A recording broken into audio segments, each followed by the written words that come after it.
Ladies and gentlemen, I don't know who said it first, Rodney Dangerfield or Bill Lee, but life is too short to not enjoy yourself.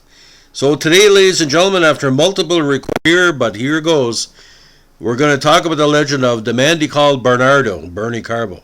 Now, the former legendary outfielder in DH, played from 69 to 1980 for the Reds as part of their first Big Red machine.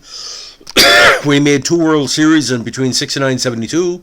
The Cardinals between 72 and 73 and 79 and 80.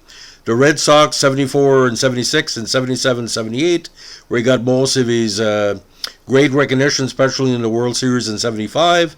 The Brewers in 76, the Indians in 78, and the Pirates in 1980. He batted left-handed and threw right-handed. He was raised in the tough Detroit suburb of Livonia and graduated in 65 from the prestigious Franklin High School, playing for the school's baseball team there. Now, born August 5th, 1947, he started his career in 1969 with Cincinnati, where he played on September 2nd of that year.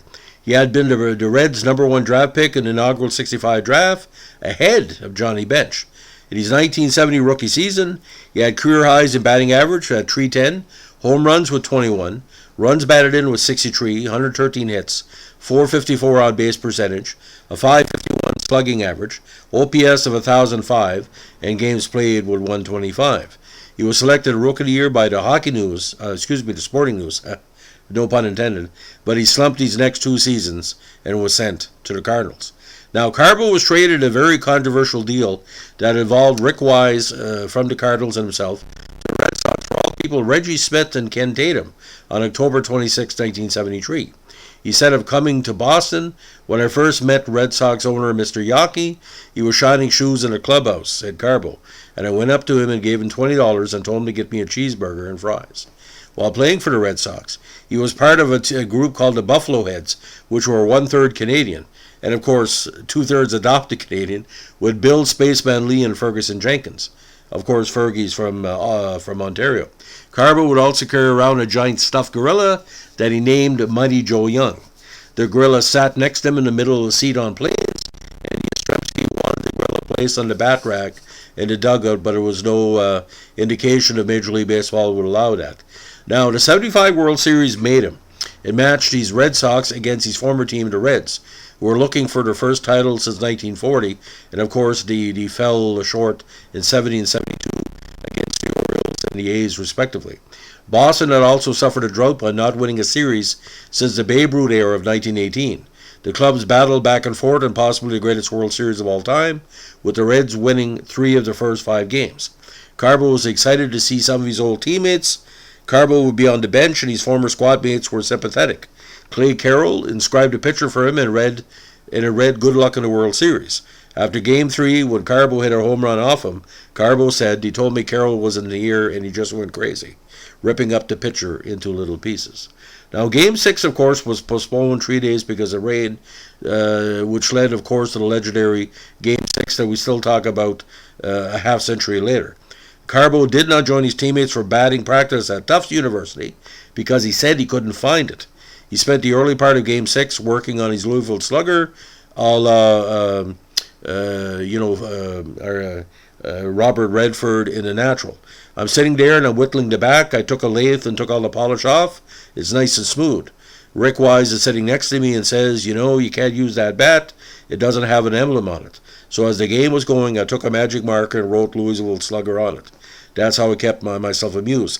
And according to baseball lore, he hit the famous 3-run homer with 2 outs and 2 batters on in the 8th with that illegal bat. Because, yes, you had to have the logo. Now, Roger Moreja was scheduled to bat, and Darrell Johnson told Carbo to get ready. And I said, "Hey, I'm not going to hit. Juan Benitez, grab a bat, you're going to hit. Sparky's going to go to the left-hander because Sparky goes by the book," Darrell said. "Well, go up and stand on the on-deck circle." And he introduced me. So I'm still thinking Sparky will come out and take Raleigh Eastwick out and go with Will McEnany. But the umpire says, "Come on, you've been announced, you're hitting."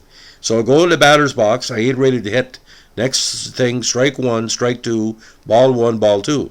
Then he threw me a cut fastball, a little slider, and I took it right on the bench's glove. The ball just dribbled out. I step out and I'm thinking, oh man, I almost struck out. I was lucky. I hit the next pitch to center field. I rounded first base and I saw Cesar Geronimo going back. Rounding second, I knew it was gone. I'm yelling to Pete Rose, don't you wish you were this strong? And Peter's yelling back, ain't this fun, Bernie? This is what the World Series is about. This is fun. Of course, that was Carbo's second pinch hit of the World Series, which tied a record that had stood for, I think, a quarter century.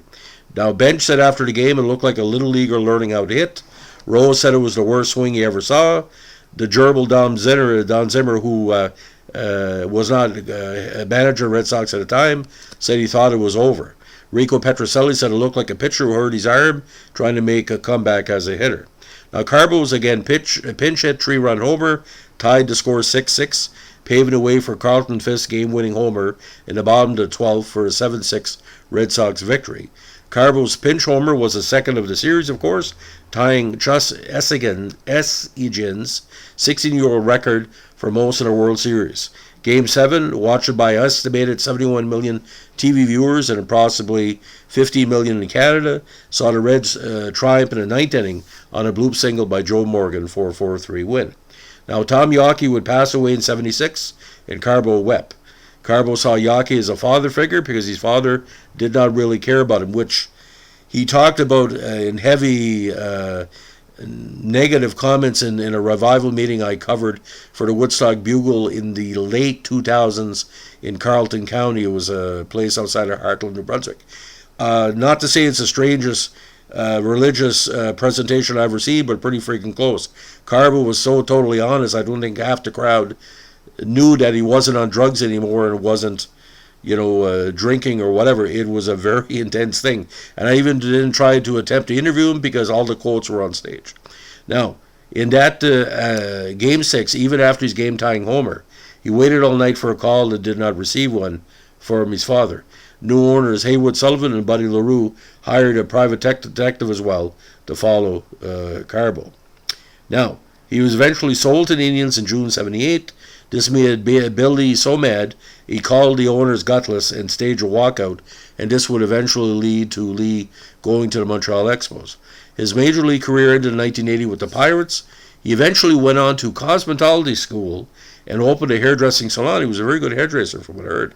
However, in 1985, in a federal drug distribution trial, former Cardinal Keith Hernandez said Carbo was the man who introduced him to cocaine in 1980. He subsequently lost his house, and Carbo Salon was also lost because of the bad publicity. Now, in 1990, while playing in the senior league in St. Petersburg, Carbo hit rock bottom. His mother had committed suicide, his father died 2 months later, and his family were disintegrating, which he talked about in that revival I covered. He was allegedly spending $32,000 American a month on drugs, mostly cocaine. Dalton Jones, a member of the Red Sox 1967 Impossible Dream Team, took one look at Carbo and said, "You need Jesus," and what Bernie told me, the rest is history. In a 12-year career, Carbo hit .264 with 96 homers and 358 RBIs in 1,010 games. But were it not for the negative impact of drink and drugs, Carbo could have been easily 30 home runs, 90 RBIs a year, just like a Tony Perez.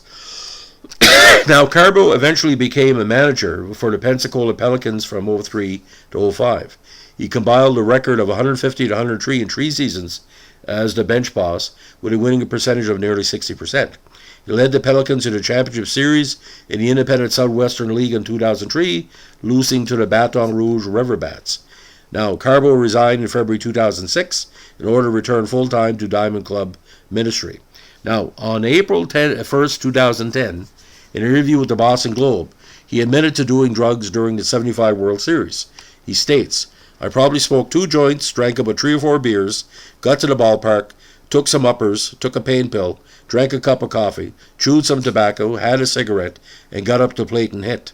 It was not just a one-time binge, however. In the same article, Carbo states, "I played every game high. I was addicted to anything you could possibly be addicted to. I played the outfield sometimes where it looked like the stars were falling from the sky. I threw away my career," said Carbo. "If I knew Jesus Christ was my Savior at 17, I would have been one heck of a ball player, a near Hall of Famer. Instead, I wanted to die." Carbo was out of baseball by age 33. Now, when he spent time as a hairdresser, he kind of refocused his life and eventually was turned on to Christianity. When he became born again, in 1993, he founded the evangelical organization Diamond Club Ministry, and now again spends the majority of his time ministering to families and their children through his love for the game. He says he's not used drugs or alcohol in some 2 decades. On November 10th, it all came around to him as well, when he was inducted to the Boston Red Sox Hall of Fame, for obvious reasons. Now, I saw him play, and Bernie Carbo, again, one of the most underrated multi-purpose players I saw. He could be a pinch hitter, he could be DH, he could play some decent field positions, but I think Carbo's main problem, he was caught up in the hippie lifestyle well into the 1970s. The 1960s ended, but for Carbo it didn't end pretty well until the end of the 1970s.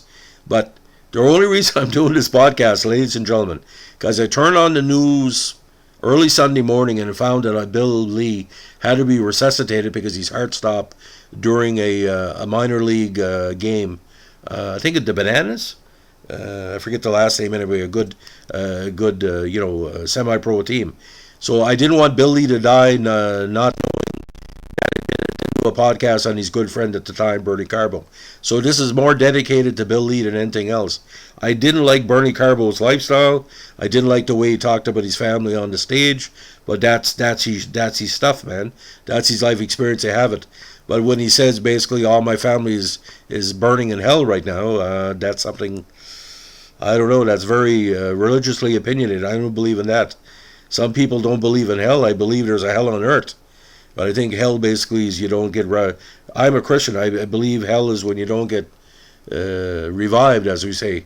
If God doesn't take you home, you reject God, you're going to be dead forever. That's my personal opinion, and I'm sticking to it. I don't believe what Bernie said on the stage, but I defend his right to say it, as we say. And he was, put it this way, I couldn't even use all the quotes he used on stage. I used 90% of his biography and 10% of the comments I could get away with. Can you imagine I put that in my local paper, Sports Center, that Bernie Carbo thinks anybody doesn't believe in God, when he dies burning straight to hell? I wouldn't have sold one paper. But for Bernie Carbo, that's what he believes in, so you got to respect it. So, ladies and gentlemen, this is our latest vintage Boston Red Sox podcast. If you like what you're doing here, give us a like, comment, and subscribe.